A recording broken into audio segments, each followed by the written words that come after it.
And जय हिंद बच्चों मैं अजय कुमार वाराणसी उत्तर प्रदेश से आपके अपने चैनल नव शिक्षण पे स्वागत करता हूं। बच्चों आपको पता है मैं आपको राष्ट्रीय IIM योग्यता आधारित छात्रवृत्ति परीक्षा यानी कि NMMS की तैयारी करा रहा हूं, नेशनल मेंस का मिलिट्री स्कॉलरशिप। और ये बच्चों जो कोर्स है सेट और मैट, अब तो मैंने एक्सप्लेन भी कर दिया पिछले इस वीडियोज़ में कि ये सेट और मैट क्या है। तो मैट के अंतर्गत जो नागरिक जीवन आता है, सिविक्स आता है, तो उसके मैं प्रश्नों को हल कराने जा रहा हूं। और ये प्रश्न कैसे हैं जो कि आए हुए हैं, ठीक है, ये आए हुए प्रश्न हैं बच्चों, कभी ना कभी आए हुए हैं, तो इसकी देखिए महत्ता पड़ जाती है और इससे आपको एक आइडिया मिल जाएगा कि किस तरह के प्रश्न आते हैं। और यही प्रश्न दोहरा के अगले साल या उसके साल आते ही आते हैं, इसलिए इन प्रश्नों को आपको जानना बहुत ही आवश्यक है बच्चों, ठीक है। तो आइए और आज के वीडियो को स्टार्ट करता हूँ बच्चों। पहला क्वेश्चन आपके सामने बच्चों दिख रहा है, ये देखिए 2021 का आया हुआ है, भारत के राष्ट्रपति कौन है। अब देखिए ये 2021 का पेपर है, ठीक है, तो 2021 के हिसाब से तो रामनाथ कोविंद जी हैं, लेकिन इस समय कौन है, श्रीमती द्रौपदी मुर्मू जी हैं। तो आपके उत्तर बदल जाएंगे क्योंकि ये जीके का प्रश्न है, ठीक है, और लेटेस्ट करंट अफेयर से रिलेटेड है। नंबर 2 है, भारतीय संविधान में कितनी अनुसूचियां हैं। कुल बच्चों 12 अनुसूचियां हैं, ठीक। क्वेश्चन नंबर 3 है बच्चों, निम्नलिखित में से कौन सी भाषा संविधान की 8वीं अनुसूची में नहीं है। तो बच्चों कई संविधान ने कई भाषाओं को दिया है, मेरे ख्याल से 22 भाषाएं हैं, ठीक है, तो सभी को याद तो भाई करना बड़ा मुश्किल है इस एज में आपके, लेकिन इसमें जो है भोजपुरी जो कि पूर्वांचल में बोली जाती है उत्तर प्रदेश के, वो संविधान की 8वीं अनुसूची में नहीं है। बाकी देखिए संथाली, डोगरी और गुजराती हैं। फिर है चौथा सवाल है, भारतीय संविधान कब लागू हुआ। देखिए ये मैं काफ़ी बार बताया भी हूँ कि ये प्रश्न आता है, ठीक है, ये 26 जनवरी 1950 को लागू हुआ था। कब एक्ट में आया था ये आपको पता है, 26 नवंबर 1949 को। अब देखिए क्वेश्चन नंबर 5 है आपके सामने, भारतीय संविधान बनाने में कितना समय लगा। 2 वर्ष 11 माह 18 दिन। कुछ प्रश्न इसमें ऑलरेडी बताए हैं, हम देखिए सब नए प्रश्न हैं, ठीक है, 2021 का आया हुआ ये भी। देखिए भारतीय संविधान का कौन सा अनुच्छेद अस्पृश्यता के आचरण को प्रतिबंधित करता है। मतलब ये कास्ट को लेके हम लोग कहते हैं भाई ये छुआछूत है, छूना नहीं है, ये होता है अस्पृश्यता बच्चों, ठीक है। तो इसका जो उल्लेख है वो हमारे अनुच्छेद 17 में है, प्रतिबंधित किया गया अनुच्छेद 17 के तहत। ये देखिए 2021 का ये भी है, भारत में पहली पंचवर्षीय योजना प्रारंभ की हुई। तो ये पहली वाली पंचवर्षीय योजना बच्चों 1951 में हुई। अब आपको ये बता दूं कि जो पंचवर्षीय योजना है ये बंद कर दी गई है, तो ये भी याद रखिएगा। अब नीति आयोग बन गया है, नीति आयोग जो है ये इस पे डिसीजन अब लेता है कि कौन सी योजना चलेगी कौन सी नहीं चलेगी। अब देखिए रिजर्व बैंक ऑफ इंडिया का मुख्यालय कहाँ स्थित है। जो RBI, इसको इंग्लिश में RBI कहते हैं, तो रिजर्व बैंक ऑफ इंडिया, तो इस तरह से भी RBI लिख के भी आ सकता है, इसको ध्यान रखिएगा। तो ये मुख्यालय इसका मुंबई में। जितने भी बैंक पूरे भारत में है ये इसी के जरिए इसी के अंडर चलते हैं बच्चों। नंबर 9, सुरेश तेंदुलकर समिति किससे संबंधित है। देखिए 2021 का ये भी प्रश्न है, ये बच्चों संबंधित है गरीबी से।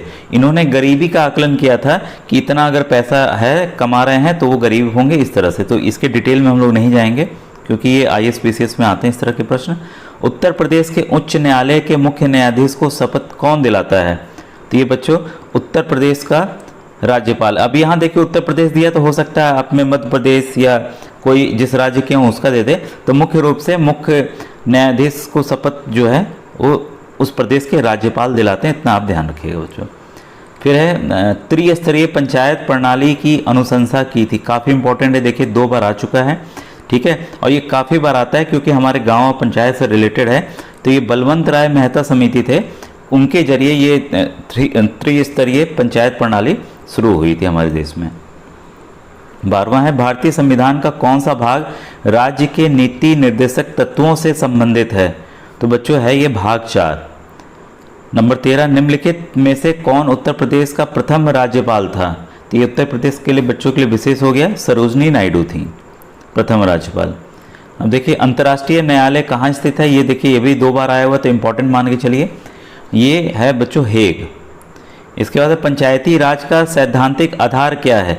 आखिर मतलब क्यों पंचायती राज सिस्टम किया गया था, तो ये काफ़ी इंपॉर्टेंट, इसको भी ध्यान रखिए। लोकतांत्रिक विकेंद्रीकरण। अब देखिए राष्ट्रपति का निर्वाचन होता है, तो राष्ट्रपति का निर्वाचन बच्चों 5 वर्ष के लिए होता है। सर्वोच्च न्यायालय में न्यायाधीशों की सेवानिवृत्ति की उम्र कितनी होती है? तो ये बच्चों होती है 65 ईयर्स, 65 वर्ष की होती है। अब क्वेश्चन नंबर 18, ये देखिए 2019 का आया हुआ है। संविधान की कुंजी किसे कहा जाता है? ठीक है, ये हमारी प्रस्तावना को, जो स्टार्टिंग में संविधान जो किताब हमारी है उसकी जो फर्स्ट पेज है, फ्रंट है, उसी को प्रस्तावना कहा जाता है, तो उसे कुंजी कहा जाता है। 8वीं अनुसूची संबंधित है, तो 8वीं अनुसूची बच्चों भाषा से संबंधित है, जो कि दर्जा दिया गया है।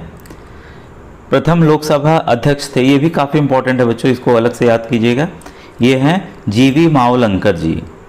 क्वेश्चन नंबर 21, अनुच्छेद 360 का संबंध किस प्रावधान से है? ये काफ़ी इंपॉर्टेंट है 360।